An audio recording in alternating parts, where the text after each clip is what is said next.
En la vida hay tantos placeres, como hay personas que te hieren. Tú decides cuál te va a afectar. Puedes ver los atardeceres con esa persona a quien tanto quieres, o llorar porque ya no va a estar. Hay quienes quieren lo que tienen y otros tan solo tienen lo que quieren, sin saber que la felicidad no se trata de lo que tienes, no se trata de apariencias ni bienes. Cuánto tiempo me costó aceptar que sueños que no se persiguen, pero mis sueños lucen como tú.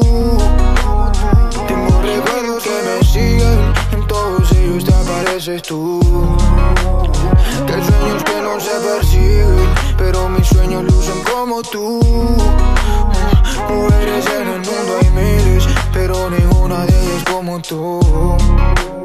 Sé que lo que te hace falta en las redes lo aparenta. Por cada seguidor que tengo tú tienes 40. Pero cuando te sientes sola nadie se da cuenta, porque escondes todo lo que sientes detrás de una cuenta. Cuéntame cuántas sonrisas dejaste en el olvido por concentrarte en lo que la gente piense de ti. Cuántas veces trataste de cambiar lo que has sentido porque te dijeron que si alguien no era para ti. Yo también sé lo que se siente y cómo se siente, porque yo tampoco sé a dónde voy. Si nos perdemos entre tanta gente, no estarás sola, estaremos los dos, riendo como niños pues de los 20.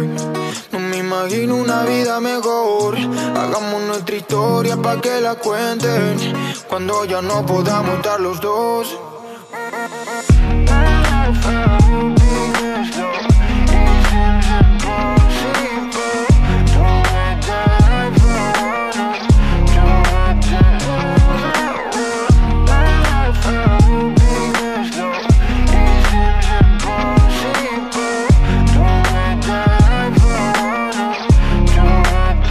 En la vida hay tantos placeres, como hay personas que te hieren. Tú decides cuál te va a afectar. Puedes ver los atardeceres con esa persona a quien tanto quieres, o llorar porque ya no va a estar. Hay quienes quieren lo que tienen y otros tan solo tienen lo que quieren, sin saber que la felicidad no se trata de lo que tienes, no se trata de apariencias ni bienes. Cuánto tiempo me costó aceptar que sueños que no se persiguen, pero mis sueños lucen como tú.